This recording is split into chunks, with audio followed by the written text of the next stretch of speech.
Muito boa noite, bem-vindas, bem-vindos de volta à nossa disciplina de Teoria do Direito 2. Boa noite, Luísa, Damonilha, Carolina, Gustavo, José Carlos. Boa noite, pessoal. Já aviso de antemão que talvez a minha voz comece a falhar durante a aula, porque eu estou um pouquinho congestionado. Boa noite, Carolina, Jonas. Muito bem. Na aula de hoje, a gente tem, assim, a gente vai tocar em vários conceitos, em vários pontos, né? Eu vou recuperar o texto da semana passada, que a gente não pôde ter aula, então vou falar sobre dois textos hoje, um do Antônio Manuel Espanha, chamado Caleidoscópio do Direito, que é um livro de teoria do direito, que vem de uma perspectiva histórica, tá? Vou comentar bastante assim sobre essa parte histórica da teoria do direito e também um verbete, né, sobre o justnaturalismo, né, do dicionário de política organizado por Norberto Bobbio, que é assim o autor que do ponto de vista didático é uma grande referência para o nosso estudo da teoria do direito. Tá? Antes de iniciarmos a análise dos textos, gostaria de ouvir um pouco de vocês sobre como que está sendo o estudo até o momento. Tá? Vocês estão conseguindo ler os textos, já estão familiarizados? O que que vocês estão, como é que vocês estão se situando na disciplina? Tá? Estão conseguindo vislumbrar sucesso nessa disciplina? Conseguiram ver as questões, ver os textos? Estão já se situando ou tem alguma dúvida sobre a matéria? Tá?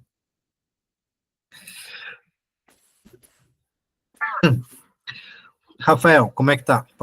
Se vocês puderem, né, hoje, né, como eu estou com a voz um pouco ruim, então se vocês puderem comentar um pouco mais com o microfone, vai me ajudar, tá?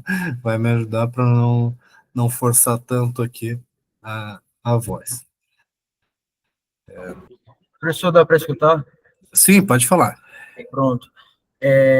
A experiência com os textos está sendo bem tranquila, tipo, principalmente o Bobbio, né? Ele é bem didático, como você falou, os textos dele são básicos, mais profundos nos conceitos. Está sendo tranquilo nesse sentido. A demanda também está tranquila, apesar de que eu não consegui ler o texto de hoje, por, enfim, outras demandas, mas, tipo assim, a demanda está tranquila e os textos até então estão, assim, compreensíveis, nada de outro mundo. Bobbio é um autor muito útil para a gente, porque ele não ele mantém assim a qualidade teórica, mas com bastante organização na exposição, né? São textos bem organizados do ponto de vista dos conteúdos. Então, eu sempre uso o Bob porque ele nos ajuda a entender os assuntos de uma forma bem acessível, né? Como o Jonas aqui comentou, né? E um dos objetivos da nossa disciplina não é estabelecer as respostas definitivas dos problemas da teoria do direito, mas principalmente mapear o conhecimento da teoria do direito. Quer dizer assim, a gente precisa identificar as questões centrais, as questões principais, e especialmente identificar quais são as formas de responder essas questões, quais são as diferentes teorias. Né? E Bobbio faz essa organização do conhecimento de uma maneira bem útil. Né? Vou começar a aula de hoje. Ai, desculpem, gente. Ó. a voz, a garganta que estão pesando. Mas vou começar a aula de hoje falando sobre o texto do Espanha, em que ele inicia identificando uma dicotomia clássica no pensamento jurídico e na forma de se tratar a disciplina, teoria do direito, desde a sua origem moderna. Tá? Então, esse nosso currículo, né, de se pensar a formação do jurista, a formação do bacharel, né, passar pela disciplina teoria do direito, ou introdução teórica ao direito, tem mais ou menos 200 anos. Reflete a experiência histórica do século XIX. Então, os livros, as doutrinas, aquilo que vai ser sistematizado enquanto os problemas básicos da chamada ciência do direito, isso vai surgir num contexto que também é o contexto da formulação da disciplina teoria do Estado.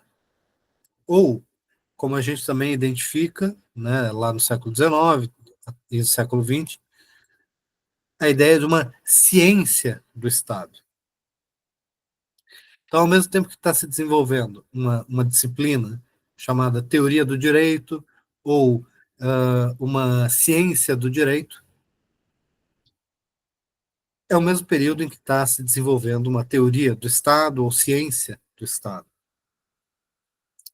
Isso não quer dizer que essas coisas não eram discutidas antes, é claro que eram. Mas é nesse contexto do século XIX e da passagem do século XIX para o século XX que a gente vai ter essa grande preocupação no desenvolvimento científico, acadêmico, de sistematização do conhecimento e, especialmente, identificação de fundamentos teóricos, né, para o direito, para o Estado. Então, toda a teoria do direito, a partir desse período, do século XIX para cá, vai refletir essa tensão e as diferentes teorias elas vão se separar em dois times, digamos assim, né? Em duas direções diferentes. E o que vai separar as diferentes abordagens teóricas construídas a partir desse contexto? A maneira como os autores vão interpretar a relação entre esses dois elementos, a relação entre direito e Estado. Tá? Então, alguns vão partir do pressuposto de que direito e Estado são coisas intrinsecamente associadas, são coisas conectadas, de que o direito depende do Estado. Enquanto outros, ao contrário, vão adotar uma postura em que o direito precisa ser independente do Estado, precisa ser autônomo em relação ao Estado, especialmente em relação à política. Então, o texto do Espanha, ele parte desse contexto do século XIX para identificar o primeiro grande divisor de águas da teoria do direito, que ele chama, no jeito português dele de chamar as coisas, né, de estadualismo e anti-estadualismo. Então, a primeira grande tensão na teoria contemporânea do direito é essa separação entre estadualistas e anti-estadualistas. Essa é a tensão dos últimos 200 anos. É claro que os últimos 200 anos refletem essa organização disciplinar da teoria do direito, né? Do ensino universitário do direito. Mas o pensamento teórico sobre o direito, a teorização sobre o direito, remete a mais de 2.000 anos de história do pensamento jurídico. Então, Espanha, nesse texto, vai, ao mesmo tempo, identificar essa divisão teórica mais recente, mas essa divisão teórica mais recente se dá num contexto anterior muito mais profundo, de mais de 2.000 anos de pensamento jurídico.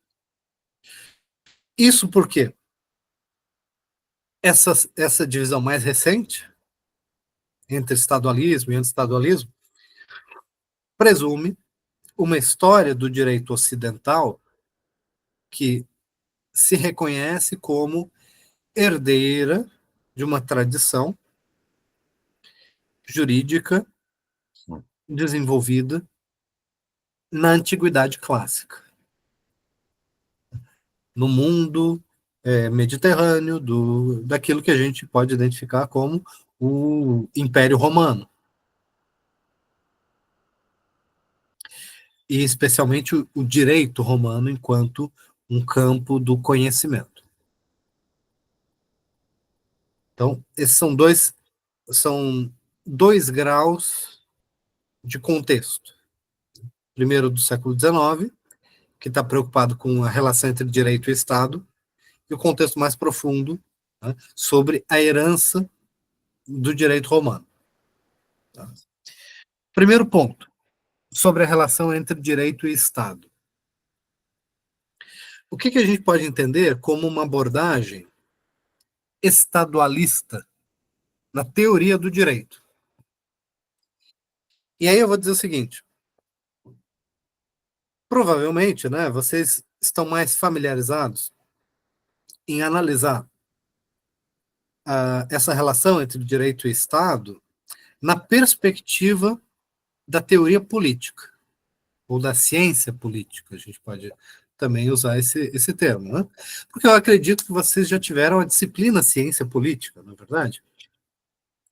Ou pelo menos, eu acho que a maioria de vocês já completou essa disciplina. Me corrijam se eu estiver errado. Mas acredito que é isso, né? Então, nós estamos mais familiarizados com os problemas da teoria política, que tem a ver com a legitimidade, com a democracia, com a soberania, com a formação dos estados modernos e os problemas relacionados ao exercício do poder político. Então, todas essas questões você já tem uma base. Todas elas continuam sendo relevantes aqui para isso, para o que a gente discute agora na teoria do direito. Porém, quando a Espanha fala de estadualismo e anti-estadualismo, essa não é uma separação da teoria política, mas especificamente da teoria do direito. Por que eu estou ressaltando esse ponto? Porque essa expressão não tem a ver com Estado poderoso, Estado forte de um lado e Estado fraco de outro. Né? Ou autoridade estatal, absolutista, ou autoridade limitada do Estado. Então, não são os mesmos problemas da teoria política sobre a regulação do poder político. A Espanha está ressaltando um ponto aqui que é sobre a natureza do direito. O direito, ele deve estar necessariamente vinculado ao Estado ou deve necessariamente ser independente, separado do Estado. Essa é Essa parece ser a questão teórica fundamental, né, desses últimos 200 anos da formação da disciplina Teoria do Direito. É assim que a gente pode organizar as diferentes formas de se pensar a natureza do direito. Por que que isso se dá no século XIX? Né? Porque o século XIX vai ter que digerir, vou dizer assim, né? Digerir teoricamente o legado dos acontecimentos históricos, tá? Do final do século XVIII, do início do século XIX, quais sejam o período que a gente pode chamar das revoluções. Então, se a gente pegar uma máquina do tempo e viajar lá para tempo e espaço, né? Claro. Identificar lá, tentar entender as estruturas jurídicas do século IX, lá nas terras da Europa, da Península Ibérica, né, dessa chamada tradição jurídica. Tá? Por isso que eu estou dizendo que o contexto anterior é aquele de mais de 2.000 anos de pensamento jurídico que vem lá do direito romano. Se a gente olhar para o século VIII, IX, ou o século XII, ou século XIV, de forma bem simplificada aqui, parece não fazer muita diferença. Ora, como assim? Então, eu sou professor também de História do Direito, e é óbvio que tem muita diferença entre esses distintos períodos históricos. Muita complexidade. Só que, do ponto de vista da teoria do direito, não tem tanta diferença assim. Parece existir um grande consenso. Seja no ano 800, o ano 900, no ano 1300 ou 1500, parece ter um grande consenso de que o direito é algo mais ou menos imutável. Essa era a concepção consensual, mais aceita ao longo de todos esses séculos, de que o direito era algo mais ou menos imutável, era algo permanente, era algo que refletia, né? Ou, e aí, claro, sempre existiram várias explicações, mas as explicações eram mais ou menos em torno de por que o direito era isso, essa coisa mais ou menos imutável, perene, duradoura, sólida. Alguns explicavam essa constância do direito, essa suposta perfeição do direito, numa figura divina. A ideia de que foi o Criador, através da religião, que estabeleceu os fundamentos do direito. E aí, o direito permanece sempre o mesmo. Cabe às pessoas apenas estudar a religião para aprender quais são as normas, as leis, os ditames. Ou uma outra forma de explicar isso pode ser a dos romanistas, né? De que o direito ele decorre da natureza das coisas, decorre do uso da razão aplicada aos problemas do direito, né? Das relações sociais. E o uso da razão tem que ser moderado, ponderado, avaliado pela experiência ao longo do tempo. Então, as coisas não mudam radicalmente. Então, o direito ele vem desse constante aprimoramento ao longo dos séculos, o refinamento dado pela experiência, pelo estudo do passado, estudo dos precedentes, estudo dos juristas anteriores. Uma outra forma de pensar o direito também como algo imutável seria, né, dizer que o direito decorre de leis naturais, funcionamento da natureza, e que, observando a natureza, estudando a natureza das coisas, você consegue extrair da natureza as lições para o direito. De qualquer forma, então, existe um grande consenso ao longo dos séculos de que o direito é algo estudado e conhecido, né? Mas não é algo que muda de um dia para o outro. Certamente não é algo que pode ser alterado de acordo com a vontade humana.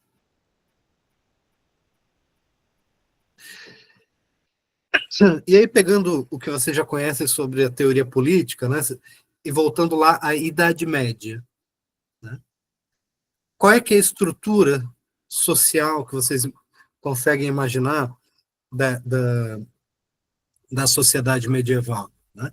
Existe uma hierarquia em que a figura que está na posição mais alta da hierarquia, o rei, né, ele tem a sua posição ou expressamente escolhido por Deus, né? Então os reis sempre se identificavam como figuras escolhidas por Deus, diretamente pelo direito divino dos reis, ou, então, pela ideia de hereditariedade, de que os reis são legítimos governantes porque eles herdaram aquela posição dos governantes anteriores. E a mesma noção de hereditariedade, ela regula, né, o papel da nobreza, né, das elites sociais, que exercem esse poder não por eleição, por voto, por concurso público, por qualquer coisa, não, por hereditariedade, por serem descendentes daqueles que já tinham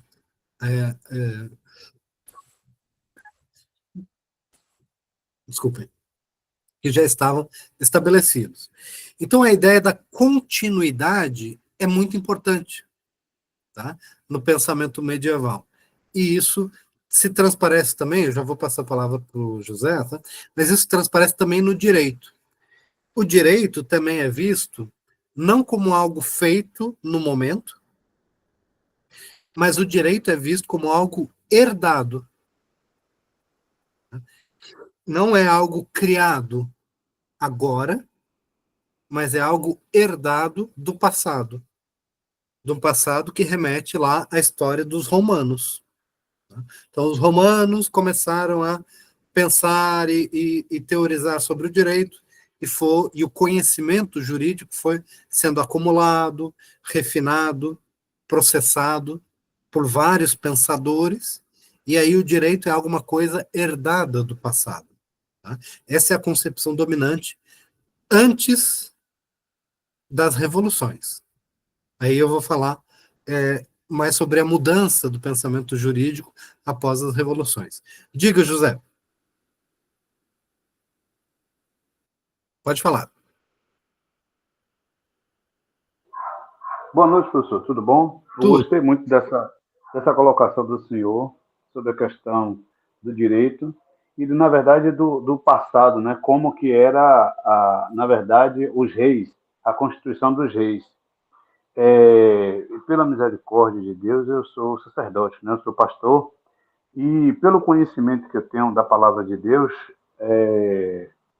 os reis, antigamente, eles eram, na verdade, escolhidos por Deus. E a própria palavra de Deus fala, né, no Antigo Testamento, que a lei ela foi constituída por Deus, biblicamente falando, né? Porque possa ser que o senhor tenha uma visão diferente do que a minha. Eu estou colocando porque possa ser que alguns outros colegas não tenham esse conhecimento profundo, e eu já sou estudante já há mais de 20 anos da palavra.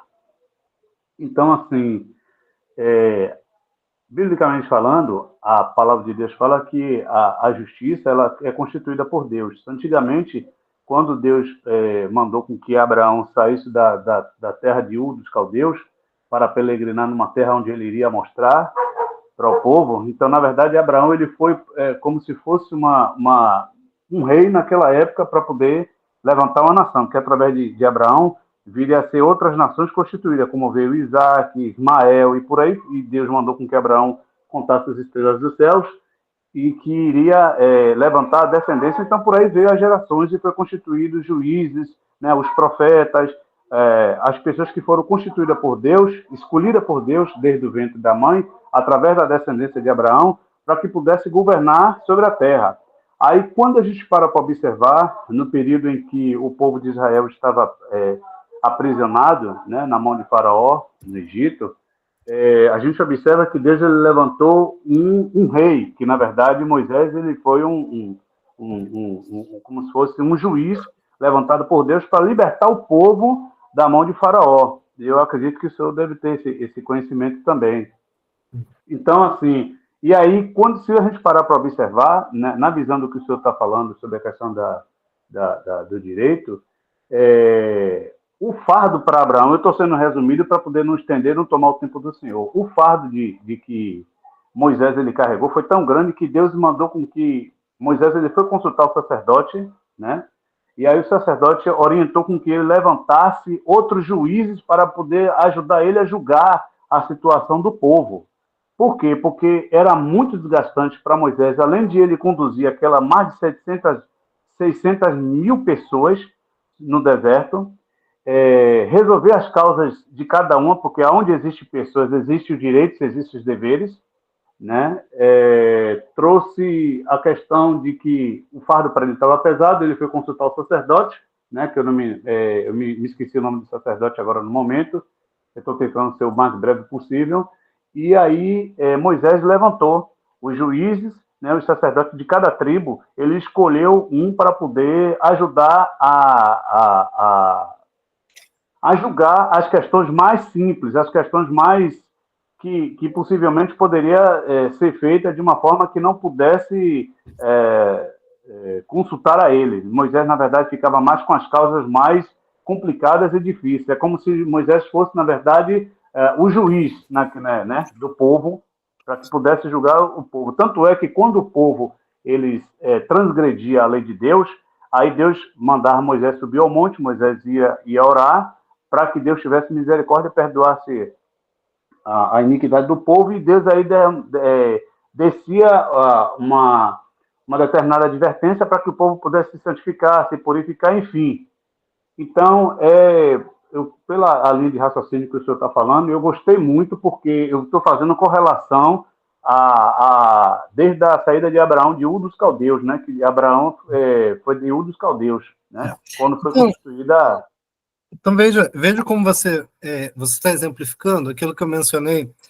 Eu fiz assim, uma brincadeira, né? Vamos pegar uma máquina do tempo, digamos assim, né? E ver como que em vários períodos do tempo, na história do cristianismo, as pessoas pensavam sobre os fundamentos do direito. Né? E essa forma de pensar, de que o fundamento do direito está na religião, né? Porque o direito dos homens, digamos assim, seria necessariamente o reflexo do direito divino. Isso foi o consenso entre os estudiosos do direito dominante até o período assim do século XVIII, né? Isso começa a ser questionado do século XVII, mas isso vai ser, digamos assim, rejeitado dentro da teoria do direito com mais força a partir das revoluções, da Revolução Francesa, que é vista como uma revolução anti-clerical, digamos assim, né? Contrária ao papel da Igreja no Estado. Né? E aí, então esse é um ponto bem importante, porque para a tradição jurídica, existe um divisor de águas. É esse o ponto que eu estou mencionando. Tá? Entre essa tradição e o que vai ser defendido, tendo como referência as inovações, os argumentos novos trazidos pela experiência da Revolução, seja a Revolução Francesa, a Revolução Americana, mas também, aqui mais relevante para a nossa história, né, processo de independência, né, independência do Brasil, ou então a instauração da República. Nós temos momentos de, digamos assim, reformulação da ordem política que trazem uma discussão sobre novos fundamentos do direito, não mais fundamentos teológicos, né? Sendo que é claro, os argumentos na teoria do direito, eles nunca são inteiramente substituídos. O que eu estou fazendo aqui não é dizer qual que é o que foi superado, e daí agora chegou o certo, não é isso. É justamente mapeando. Né? E aí, como você tem esse conhecimento bíblico, você consegue identificar muito bem, né, onde que isso se localiza do ponto de vista da tradição, das escrituras. Né? Agora eu vou mencionar mais sobre o que tem de inovação conceitual a partir do que a gente chama de justnaturalismo moderno. Tá? Você quer falar mais alguma coisa sobre isso? Não. Ah, tá. Ok. Então eu vou fechar o microfone só para não vazar o áudio. Tá? Então, só para situar aqui, tá? Então eu vou botar de novo aqui o texto em tela. Então nós estamos seguindo o livro do Antônio Manuel Espanha, o Caleidoscópio do Direito, e a primeira grande discussão, divisor de águas, tem a ver com o papel da relação entre o Estado e o direito. E existem aqueles autores que vão se identificar com a relação necessária entre o direito e o Estado, e aqueles que vão rejeitar essa conexão. Tá? Vou falar mais sobre isso, mas só para não perder o ponto anterior que o José estava comentando, vou aqui mencionar um ponto que é: hoje a gente conhece um pouco da história do liberalismo e do jus. Deixa eu dar um passo atrás aqui. Como é que eu vou? Antes de avançar nesse ponto do Espanha, eu vou dar um passo atrás, eu vou mencionar o outro texto. Qual que é o outro texto dessa semana? É o texto sobre o justnaturalismo. Vamos lá. Aqui, apareceu. Então, vocês têm esse texto que é do Dicionário de Política, do Bobbio, né, que eu selecionei o verbete justnaturalismo. Tá? Por quê? Parte desse consenso histórico que existia na teoria do direito também é a ideia de que existe um direito natural. Tá? Então, justnaturalismo é a concepção mais tradicional dentro da teoria do direito. Não existe uma única teoria do direito natural. Quando a gente fala justnaturalismo, portanto, esse é um termo guarda-chuva, é um termo que abarca várias formas de se teorizar sobre o direito. Mas o que todas essas formas têm em comum é a crença em um direito natural. Por direito natural, a gente quer dizer um direito diferente do direito positivo. E aí, o que seria direito positivo nesse sentido? O direito associado ao Estado, o direito produzido pelo governo, pelas instituições governamentais. Tá?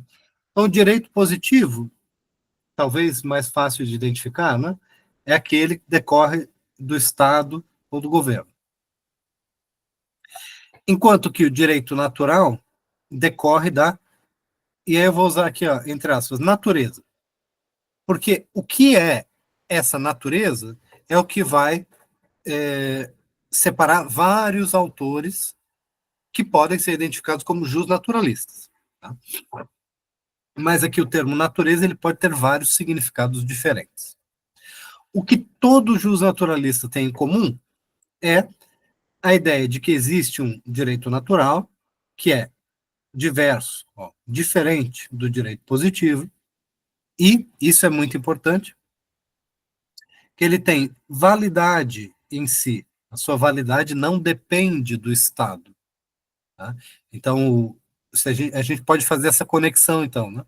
O justnaturalismo, ele tende a ser, né, no linguajar da Espanha, anti-estadualista. Ele não, ele vai dizer que tem um direito que independe do Estado. Tem a sua própria validade. E não só isso, ele não é só independente, ele é superior ao direito do Estado. E, em caso de conflito, ele deve prevalecer. Tá? Então, essa ideia de justnaturalismo é a ideia antitética ao justpositivismo. Então, a gente só consegue entender o justnaturalismo de forma completa quando a gente também define o justpositivismo. O positivismo jurídico, para o positivismo jurídico, só é direito o direito positivo, que, por sua vez, ele é estatal. Então, o positivismo jurídico, ele é, para usar a linguagem lá de Espanha, estadualista. Perceberam? Tá? Então, vejam, para o positivismo jurídico, aquilo que as pessoas chamam de direito natural seria apenas um conceito filosófico. Então, seria filosofia, mas não direito, não jurídico. Então, o positivista é aquele que separa a filosofia do direito em si.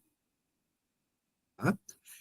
Enquanto que o jus naturalista, ele vai tratar a filosofia do direito como algo que está dentro do próprio direito, como algo que é o cerne do próprio direito. Tá? Então, eu acho que isso ajuda a gente a organizar essa discussão. Essa ideia de justnaturalismo, a gente tem na Idade Antiga, tá? As religiões monoteístas, que a gente conhece bem, né? O judaísmo, o cristianismo e o Islã, elas também são fortemente identificadas como doutrinas legalistas, em alguma medida, porque os seus livros sagrados, os seus textos sagrados, eles são, em certa medida, livros de leis, né? que determinam normas de conduta humana, né? Normas de conduta social, mas também alguma medida de conduta política. E, ao mesmo tempo, né, a tradição romana também traz uma concepção de direito natural, e essas duas coisas vão se misturar na Antiguidade e na Idade Média. Tá? Então, pensamento jurídico herdado, digamos assim, né, da Antiguidade, vai ser essa mistura do cristianismo com o pensamento romano. Tanto no Antigo Testamento, como estava comentando o nosso colega, quanto na tradição romana, na, na, do politeísmo romano mesmo, a religião romana antiga, a figura do rei era uma figura que juntava três funções diferentes ao mesmo tempo, né? O rei era um sacerdote, também conhecido como pontífice, que talvez você já tenha ouvido o significado dessa palavra, né? De fazer pontes, né? Aquele que faz a ponte do mundo natural com o mundo sobrenatural. Pontífice, aquele que pontifica, faz essa conexão. Então, o rei era um sacerdote. Ele fazia os sacrifícios públicos, as cerimônias, ele tinha os deveres religiosos de proteger a cidade, de não ofender os deuses. Então, o rei ele tinha essa figura, ele tinha esse papel de sacerdote. Ao mesmo tempo, ele tinha o papel de juiz. Ele precisava julgar as disputas entre os seus súditos, né? Ele precisava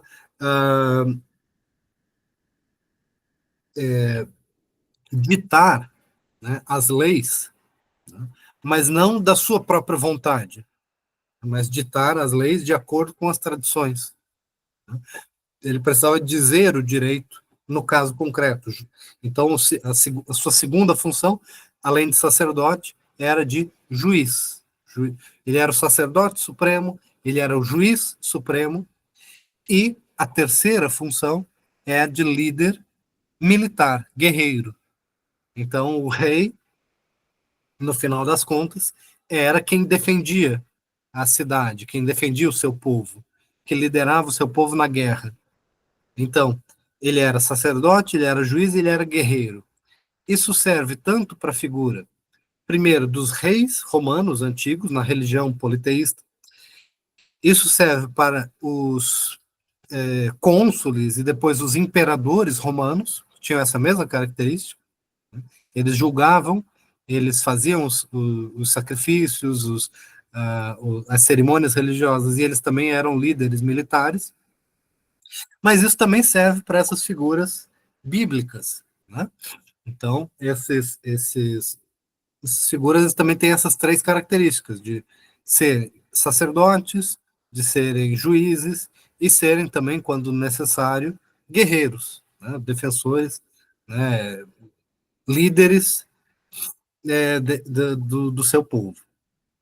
Então, essas três dimensões, elas eram unificadas na figura dos reis, na antiguidade. Tá?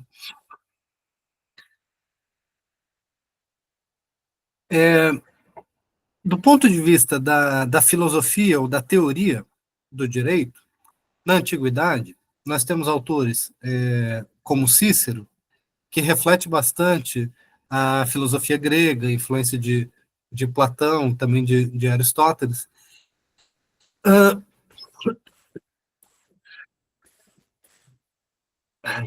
Momento. E que buscam identificar o direito como alguma coisa imutável, eterna, né, e que está de acordo com a razão, né, uma razão universal, porque decorre da natureza humana. Então, essa concepção é do justnaturalismo mais antigo, que associa o direito natural à razão humana. Essa tradição ela é incorporada pela, pelo pensamento católico, digamos assim, ou do cristianismo, né, nascente, e vai incorporar esse legado do direito natural como ditado pela razão, só que a razão humana ela também é associada à razão divina, né? interpretada aqui os seres humanos como criação divina. Então, conhecer a razão humana, conhecer o direito, implicaria, em alguma medida, conhecer a mente do Criador. Né? Essa é a teoria justnaturalista, né? Recebida da Antiguidade e desenvolvida na Idade Média.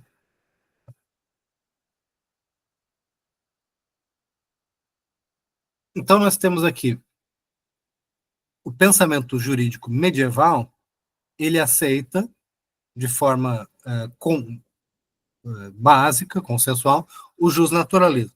Por isso que eu mencionei antes, que não importa se a gente fosse lá para o século VIII, se a gente fosse para o século XIII, a gente ia encontrar em diferentes lugares, em diferentes períodos históricos, um certo consenso de que o direito natural, obviamente, existe, e, obviamente, ele está de acordo com as escrituras sagradas, obviamente, ele decorre, digamos assim, da razão, tanto humana quanto divina.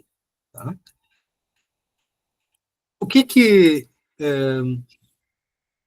começa a mudar nesse pensamento jurídico, né, na teoria do direito? A inovação ela começa, né, com vou colocar aqui, ó, usar esse termo, opa, laicização do direito natural.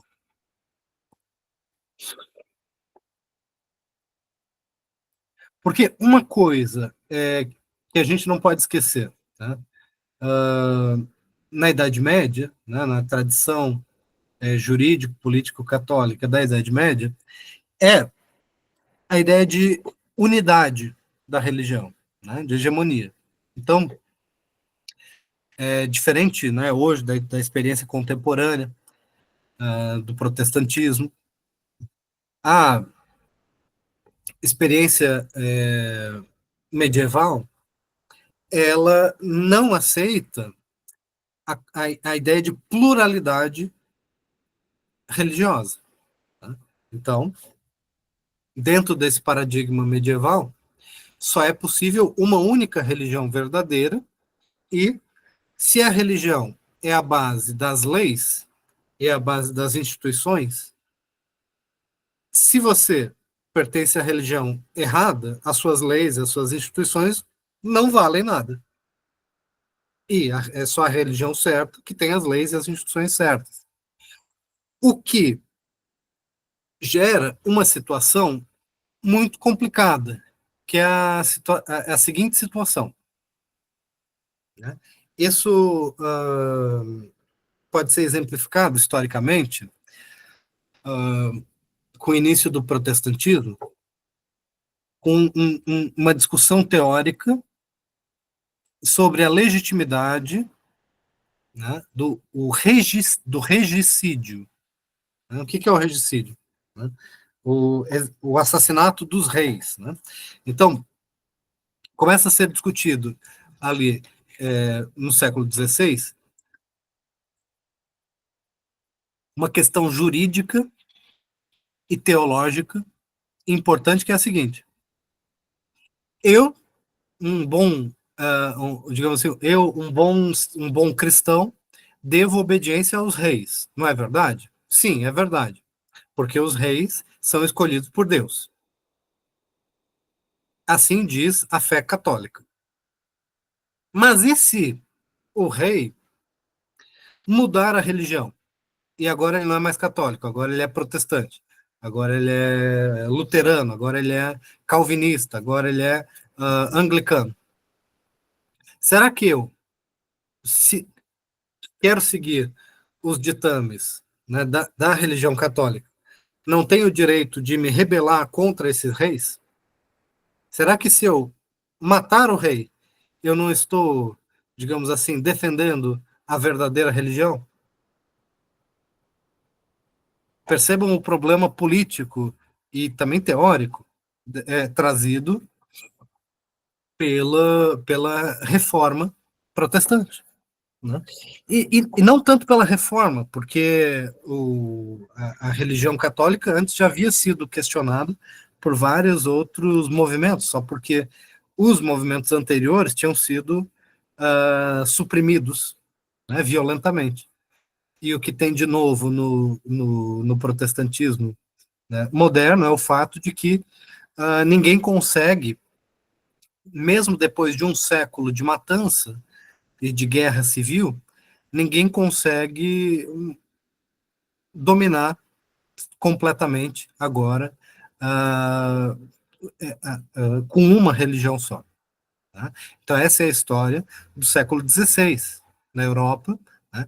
Que é do século XVI para o século XVII, é um período de constantes guerras, chamadas guerras civis religiosas, em que se instaura agora um novo paradigma, né, de que existem diferentes religiões. Então, o direito, se ele se fundamentar unicamente na religião, a gente vai ter esse tipo de problema. Qual que é o argumento novo que surge aí?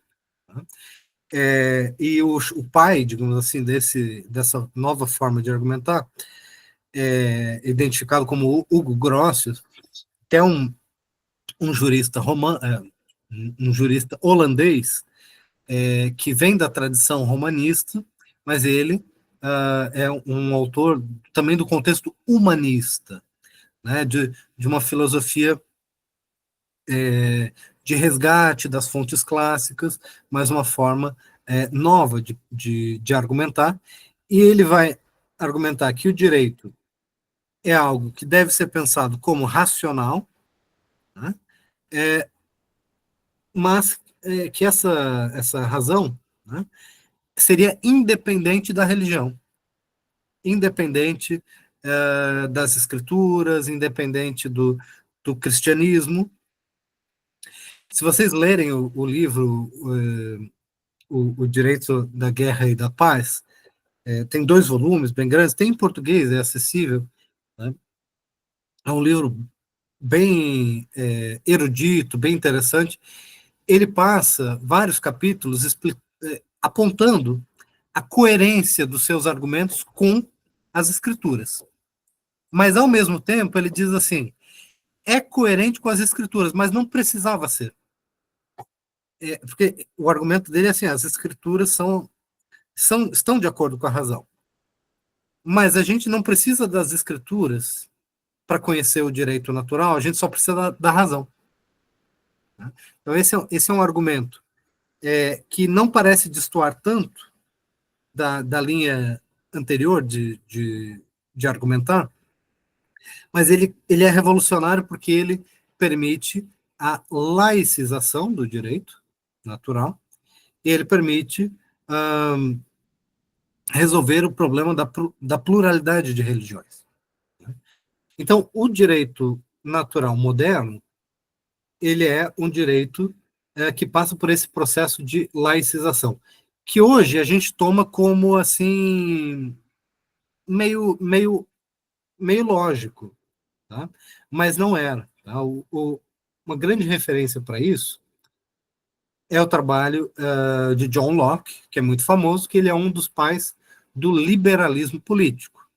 E ele é muito conhecido também por associar o direito natural, né? Vou colocar aqui.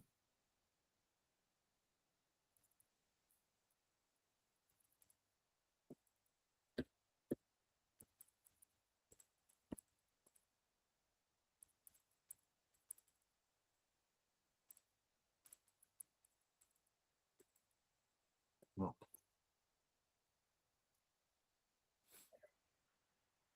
Então, vocês já têm familiaridade, né, com esse conteúdo. Vocês entendem que uma das ramificações do justnaturalismo, né, é o próprio liberalismo político. Né? Então, quando a gente fala de liberalismo, o liberalismo ele é um fruto do pensamento justnaturalista, moderno, que vem, né, da laicização do direito natural e que traz essa ideia de que a propriedade, deixa eu colocar aqui, propriedade individual, né, a propriedade do indivíduo é a base do direito natural. Tá? Deixa eu colocar para vocês aqui uma referência que é bem relevante. Tá? Se vocês, para vocês terem uma ideia cadê? Aqui. Deixa eu ver se tem em português, acho que não. Não. John Locke, né, esse autor que fala sobre a propriedade, o direito natural, ele escreve dois tratados sobre o governo, né? E geralmente a gente só lê o segundo tratado sobre o governo, que é o que fala coisas interessantes para a gente. Essa ideia do contrato social, né? A ideia da passagem do estado de natureza para uma sociedade política em que o governo deve ser um governo representativo, limitado, organizado através de leis. Tá? Tudo isso é a base do liberalismo moderno. E, em certa medida, do constitucionalismo. Mas o primeiro livro, o primeiro tratado do John Locke, ele é todo dedicado a desmentir, digamos assim, a rejeitar o livro que era o mais influente à época, o livro mais importante que estava circulando e que reunia a forma mais tradicional de se pensar naquele período, que tinha esse título, chamava Patriarca, né, ou o poder natural dos reis. Tá? Então tinha veja aqui essa capa, né, do Robert Filmer, era um barão que defendia, basicamente, a teoria do direito divino dos reis, e que rejeitava a ideia do contrato social ou da necessidade do consentimento dos governados. E só para vocês terem uma noção do argumento vigente à época, Filmer ele argumentava que era possível fazer uma árvore genealógica do rei da Inglaterra, do rei da Escócia, né, que na época era o mesmo,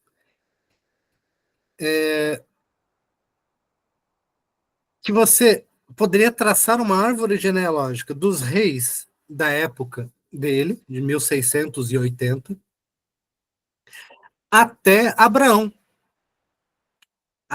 Na verdade, até Adão e Eva. Quer dizer, Eva não, Adão, né? E de que, literalmente, os reis eram os primogênitos descendentes das pessoas lá do Antigo Testamento. E de que isso era uma verdade histórica. Tá? Esse era um dos argumentos centrais da teoria política, daquilo que hoje a gente chama de antigo regime. Tá? Por que a gente chama de antigo regime? Porque esse é o modelo político que digamos assim, rejeitado como um todo, né, na sua unidade, pelo liberalismo político, né, do ponto de vista teórico, já com John Locke, né, mas especialmente com as revoluções. a Revolução Americana, que reflete bastante a linha argumentativa de John Locke, e a Revolução Francesa, né, que reflete com bastante radicalidade essa concepção do contrato social. Tá? E a ideia do contrato social, ela é oposta à ideia da hereditariedade. Tá? Então, lembre-se desse antagonismo. O modelo do antigo regime, que no nosso contexto a gente pode apontar para, por exemplo, o Reino de Portugal, que tinha a sua colônia aqui no Brasil, na África, na Ásia, né? Então, o nosso passado colonial, ele está associado também a esse antigo regime. Tinha lá um rei, Dom João, por exemplo, né? Quais são os fundamentos do poder do rei? Por que ele é legítimo? Né? Porque ele herdou essa posição. Herdou de quem? Dos seus antecessores, que eram legítimos também. Legítimos por quê? Porque, em alguma medida, isso foi uma decisão da divina providência. Né? Por mais que exista uma história, e que às vezes se fale também do papel do povo, né? Mas a ideia é de que a legitimidade vem da hereditariedade. A mesma coisa para a nobreza e a mesma coisa para o conhecimento jurídico. O conhecimento jurídico seria o conhecimento herdado do passado. Com a teoria do contrato social, a teoria do contrato social é completamente diferente do ponto de vista lógico, porque ela parte da ideia de que todos os seres humanos eles podem ser considerados em abstrato como iguais, como se a gente pudesse fazer como se a gente devesse fazer um experimento mental em que nós não temos herança nenhuma. Todo mundo é a mesma coisa. Se nós não tivéssemos herança nenhuma, se nós fôssemos todos iguais, se nós só tivéssemos a nossa própria razão, né, o que nós deveríamos fazer? Essa é a pergunta por detrás da teoria do contratualismo, da teoria do direito natural moderno. E aí, qual que é a resposta de Locke, por exemplo? John Locke. Né? John Locke vai argumentar que o que as pessoas, usando somente da razão, devem reconhecer é a sua autonomia, o seu domínio sobre si mesmo, como enquanto sua propriedade. Cada um é o seu próprio senhor. Né? E aí, o senhor nesse gênero masculino mesmo, porque é bem uma concepção assim dos direitos do homem, né? E não do ser humano, de maneira geral. Então, nesse sentido, para a teoria do contrato social, cada um deve, logicamente, reconhecer o direito à propriedade sobre si. E, como extensão desse direito, a tudo aquilo que a pessoa trabalha sobre as coisas comuns, digamos assim. Né? A pessoa ocupa a terra, ela transforma a terra em bens materiais, e assim por diante, e assim se estabelece a propriedade. E cabe a todo mundo reconhecer a propriedade um do outro, só que aí tem um problema, né? Que é o problema das disputas entre as pessoas, conflitos entre as pessoas. Pessoas que as pessoas não são perfeitos juízes quando elas estão envolvidas num conflito. Esse é o argumento de Locke. Né? Então, como as pessoas, quando estão envolvidas num conflito, elas não são juízes imparciais, o que as pessoas precisam? Elas precisam de um juiz imparcial para garantir os seus direitos. E aí, o contrato social, ele é o argumento que fundamenta o Estado. Então, o Estado, ele é legítimo não porque ele é herdado. O Estado, ele é legítimo porque ele é uma jurisdição que oferece esse juízo imparcial para resolver as disputas entre os particulares. E assim, ele permite a defesa dos direitos naturais das pessoas. Então, essa é a teoria de John Locke, teoria do contratualismo, que dá origem a uma versão liberal do Estado moderno. E a Revolução Americana, ela é bastante, pelo menos inicialmente, reflete bastante esses termos, esses conceitos. Tá? A Revolução Francesa, ela reflete também a tradição do contratualismo, mas ela usa muito mais o vocabulário que a gente pode identificar em Jean-Jacques Rousseau. Né? E para Jean-Jacques Rousseau, o contrato social não é um contrato feito para criar um juiz imparcial para resolver disputas entre proprietários. Não é isso. O problema não é a mera disputa entre proprietários.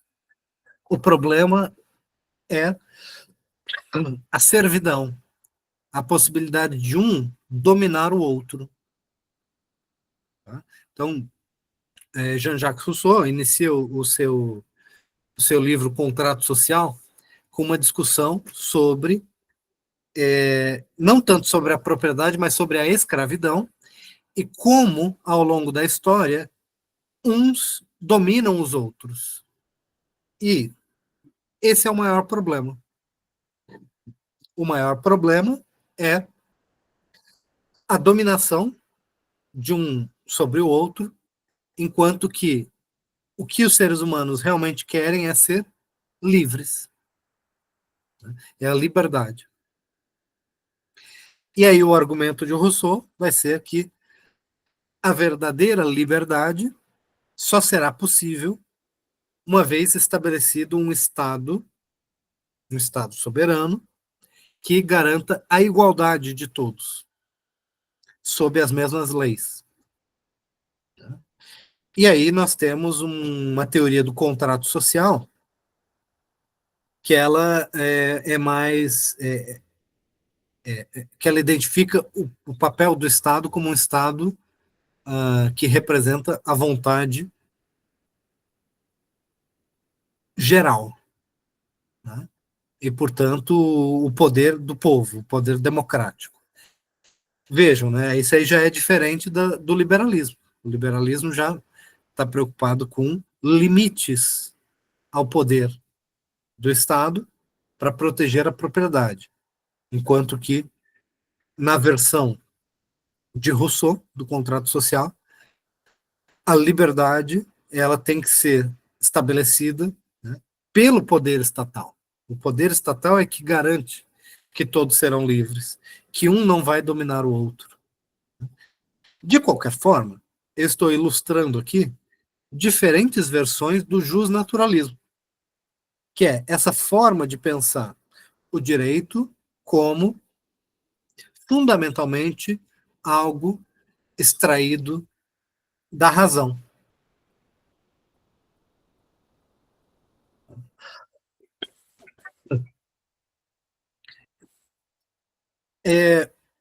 O que ocorre na prática após esse período das revoluções?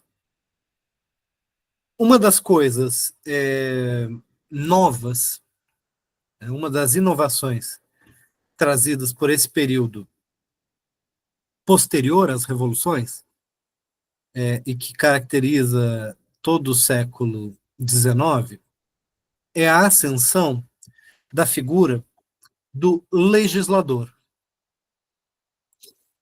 Deixa eu voltar aqui. Ó.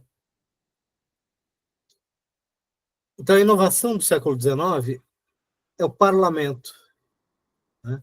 É o legislador.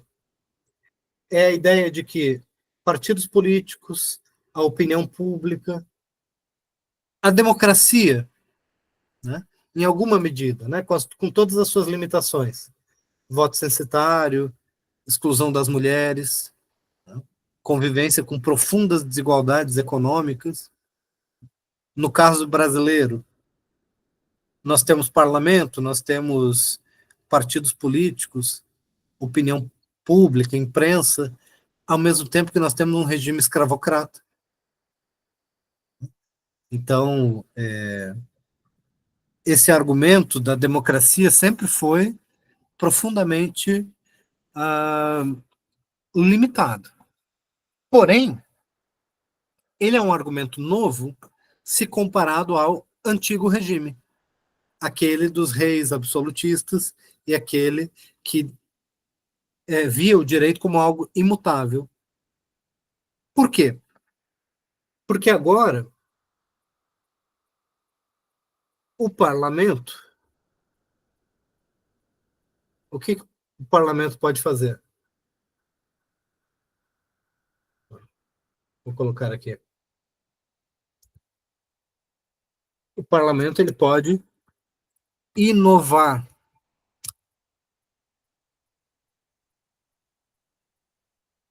no direito. Ele pode fazer códigos. Então, um processo de codificação do direito.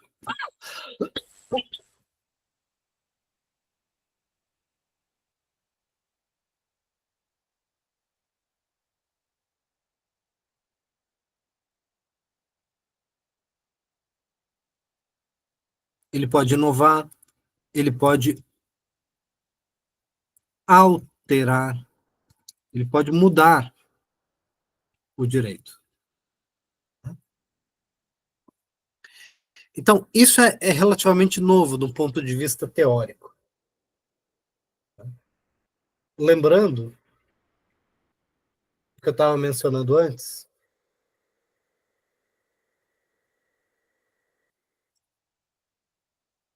que o consenso na teoria do direito, do pensamento jurídico tradicional, era o seguinte, de que,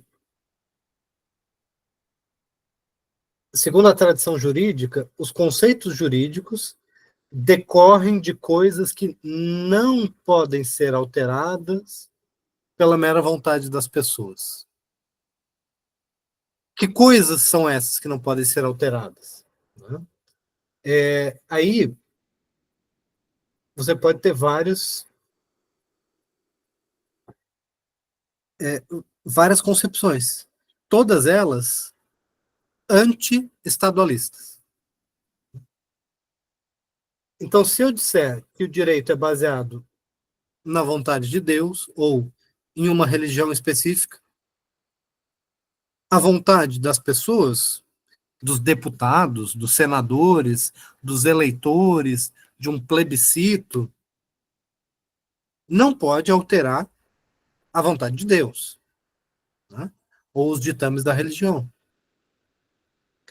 Se o direito for baseado na razão,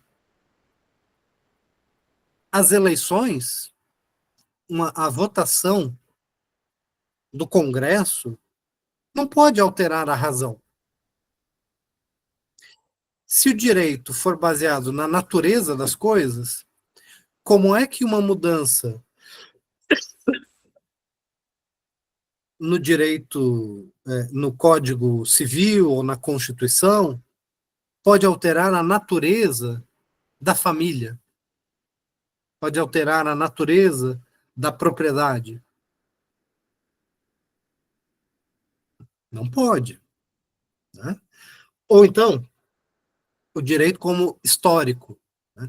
A ideia de que o fundamento do direito está na cultura de um povo, ou na história de um povo específico. Então, cada povo tem o seu direito. E esse direito ele não é feito pelo legislador. Ele decorre da própria história, decorre da própria cultura, ou das instituições sociais. De qualquer forma, então, como eu estou dizendo, existem várias teorias. Mas o que todas elas têm em comum? A rejeição pela ideia de deliberação. O direito não é uma escolha. O direito ele é algo que deve ser conhecido, estudado. Essa concepção, que é a anti-estadualista, tá? Ela é uma concepção que coloca no centro da teoria do direito, tá, os juristas. Então, o direito ele é teorizado como um conhecimento especializado dos juristas. E, nesse sentido, ele reflete aquela concepção tradicional do conhecimento como herdado, como algo que vem desde lá da antiguidade, das fontes ou do direito romano. Enquanto que o que tem de novo ali no século XIX, que passa a ser cada vez mais presente na nossa forma de pensar o direito contemporâneo, a ideia de que o direito pode ser o fruto do legislador, de que a política ela pode alterar as relações jurídicas, pode estabelecer novos direitos ou pode tirar direitos existentes através da deliberação do legislador, através de instrumentos estatais.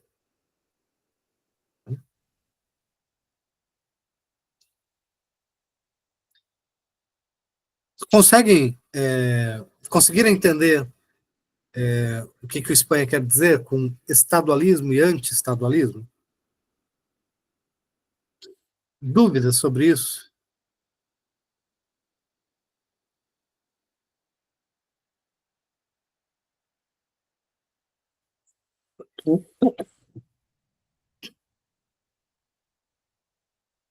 Então, recapitulando aqui, tá?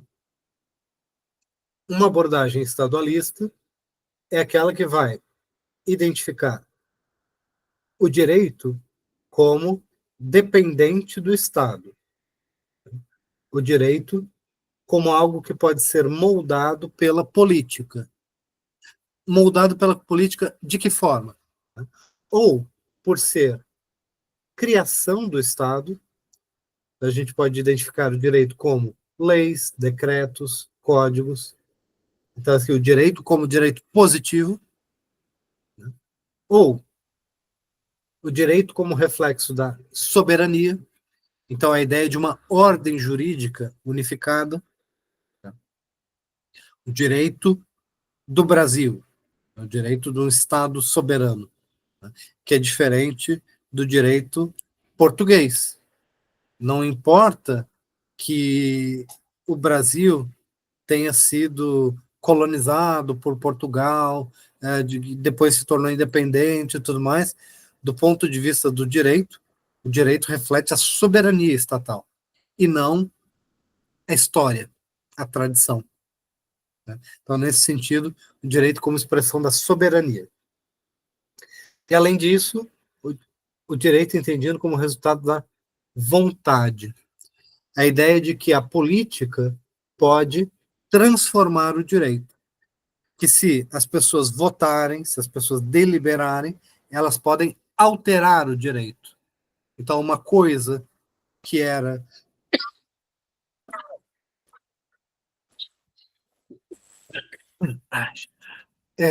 uma coisa que era regulada de uma forma pelo direito pode ser regulada de outra por contingências políticas, né? Então, essa abordagem estadualista ela decorre de todos esses elementos. O anti-estadualismo é uma reação contra esse predomínio do Estado, tá? No pensamento jurídico, que reflete uma disputa dentro da teoria do direito nesses últimos 200 anos.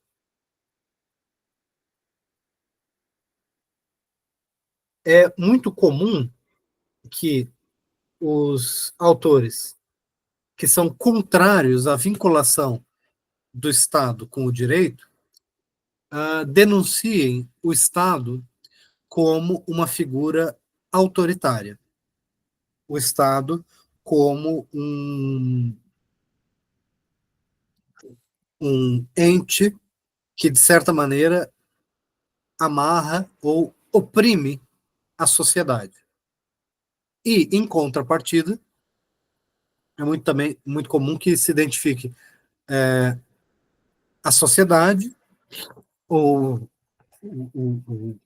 as expressões sociais, né, como elementos culturais, como ordem, digamos assim, social espontânea, como uma manifestação positiva da liberdade ou da autonomia, colocando assim, do próprio povo.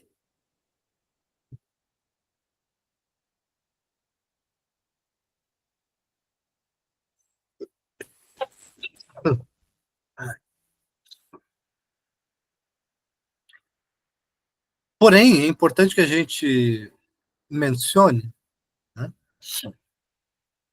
que essa concepção anti-estadualista, ela não necessariamente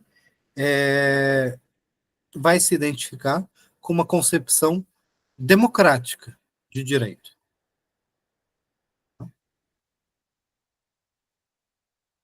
E, mais importante, a concepção anti-estadualista, ela também não necessariamente vai implicar uma concepção anti-autoritária, contrário do que parece. Ao contrário do que parece. Então, isso aqui é o nosso, digamos assim, legado teórico que vem lá do século XIX. Esse texto do Espanha, ele é bem eclético, ele traz várias questões, tá? Ele discute o conhecimento jurídico como dependendo das nossas concepções culturais, do nosso reconhecimento da história, mas ele tem uma preocupação, né, com a metodologia jurídica. O que a gente deve fazer com essas concepções, com esses autores? Né? Ele até fala assim que esse método jurídico é uma coisa, em certa medida, antiquada, que parece que não mudou muito desde o século XIX. Justamente porque parece que essas questões não foram resolvidas.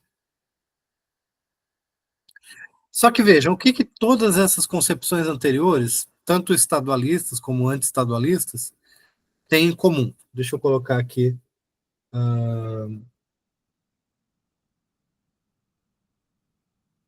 um texto. Tá? Todas elas têm em comum essa ideia de qual que é o fundamento do direito. E essa palavra fundamento do direito, ela parece perseguir toda a teoria do direito nesses últimos 200 anos. Por quê? O implícito aqui está a resposta única, tá? A busca por um único fundamento. E aí, essa abordagem, esse método filosófico, ele parece ser o mesmo método desde a antiguidade, que é a ideia de encontrar a base, a resposta mais fundamental. Então, a resposta única vai ser ou Deus, ou a natureza, ou a razão, ou a cultura, ou o povo, ou a luta de classes, ou o Estado.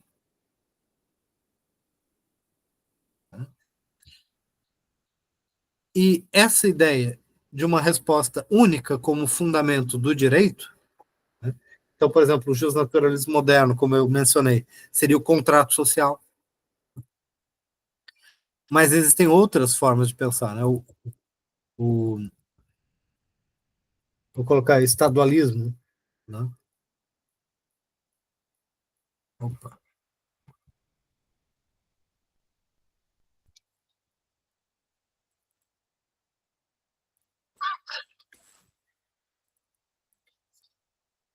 O direito sendo fundamentado no Estado, a ideia de que o direito tem o seu fundamento no Estado, a gente pode chamar de estadualismo. Mas o que todas essas abordagens têm em comum é essa busca por um único fundamento. E aí que está o problema, porque essa abordagem, esse tipo de metodologia, se a gente analisar com um pouco mais de profundidade, a gente vai ver que isso aqui é incompatível, e aí eu vou dar um salto aqui para baixo. Isso aqui é incompatível com uma democracia plural. Isso pode ser, assim como a Espanha identifica o monismo legislativo, pode ser uma ficção simplificadora, que, nesse sentido, pode ser, vou acrescentar aqui, pode ser útil. Tá? Então, pode ser útil tratar o direito como se ele fosse simplesmente o fruto do processo legislativo do Estado. Tá? Então, para você estudar para concurso público, para você muitas vezes argumentar dentro de um processo judicial, fundamentar um habeas corpus, para você navegar no judiciário, né, na justiça, pode ser útil fazer esse processo de simplificação do direito e entendê-lo como um sistema legislativo unificado. Tá? Então, isso aqui pode ser útil. Mas ele não vai refletir o problema mais profundo, que é o problema da democracia contemporânea em uma sociedade pluralista. O que que isso quer dizer? Que hoje, se a gente realmente levar a sério a ideia de democracia em uma sociedade plural e não numa sociedade hegemônica, nós não vamos poder usar esse recurso de um fundamento único e absoluto para o direito. Fundamentar o direito em uma concepção religiosa, em uma única concepção filosófica, em uma única concepção cultural. Porque nós precisamos de uma concepção teórica fundamentalmente pluralista, que parta do pressuposto de que a gente vive numa sociedade que ninguém tem a palavra final, que ninguém tem o conhecimento pleno, e que ninguém está acima dos outros para dizer quais são os fundamentos certos para se viver em sociedade. Por quê? Porque se a gente levar a sério a democracia plural, a gente precisa reconhecer que existem diferentes modos de vida, diferentes modos de ser o ser humano. Isso implica diferentes religiões, mas também diferentes identidades, diferentes formas de família, diferentes formas de expressão do indivíduo, das comunidades, da sexualidade,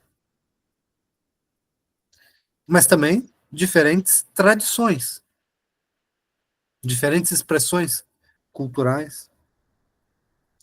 E se a gente olhar a nossa tradição de 200 anos atrás para cá, existe sempre a busca pelo fundamento, deixa eu tirar aqui agora, pelo fundamento único. Né? Então, o fundamento seja a nação, né? A nação brasileira, ou então a cultura. Qual que é a cultura do brasileiro? Ou qual que é quais são os direitos, né, absolutamente fundamentais? Quais são as concepções básicas? Ou a finalidade última do direito? E a proposta de Espanha é problematizar essa busca por um fundamento único, tá? E reconhecer a nossa situação, que é essa necessidade de uma pluralidade metodológica. Tá? Como é que eu vou concluir esse ponto aqui? Tá? Primeiro, dizendo que vários dos conceitos que a gente discutiu agora vão ser retomados posteriormente. Tá? Então, a gente vai conseguir explorar melhor essas questões depois com mais calma. A gente vai digerir melhor esses problemas. Segundo, ressaltando o papel da nossa própria abordagem aqui, de que nós vamos identificar não a verdadeira teoria do direito, mas a gente vai identificar as diferentes formas de se pensar teoricamente o direito e como que a gente pode utilizar uma teoria do direito na prática, né, para resolver problemas jurídicos. E aí é que eu coloquei algumas atividades, né, alguns estudos de caso, e depois a gente vai mergulhar com maior profundidade no positivismo jurídico, mas de uma forma crítica, de uma forma a lembrar que a intenção não é a dogmática positivista, mas uma revisão crítica da teoria do direito positivo. Tá? Então Carolina colocou assim, que cada período, que a sociedade é diferente, e o que antes fazia sentido, hoje pode não fazer mais. E pior ainda, pior porque assim, o que hoje para a gente faz sentido, provavelmente não fará em outro momento, né, no futuro. Então, o que a gente sabe hoje, e o que a gente pode concluir hoje,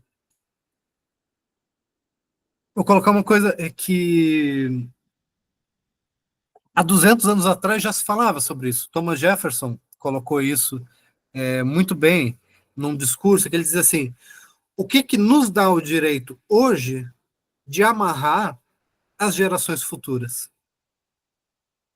De dizer para as pessoas daqui a 20 anos, daqui a 50 anos, de dizer para as pessoas que nem nasceram ainda o que elas devem fazer. E esse é o reconhecimento dessa capacidade de mudança, né? E da capacidade de progresso das ideias, né? De mudança, de transformação, de evolução, digamos assim, do conhecimento. Então é isso, parte-se aqui desse reconhecimento de que o passo de aprofundamento na teoria do direito não é reforçar, digamos assim, o fundamento único, mas é reconhecer a pluralidade de abordagens dentro de um campo de conhecimento. Tá bom? Mais algum comentário? Mais alguma pergunta? Dúvida? Tá? Então, professor, diga. referente às atividades extras, Tem data de entrega? O senhor já estipulou? Ainda não. Vou colocar Fechado. essa data até o final do mês. Tá? Até o final do mês eu anuncio a data. Beleza, obrigada. Tá bom? Então é isso, gente. Até quinta-feira. Tchau, tchau.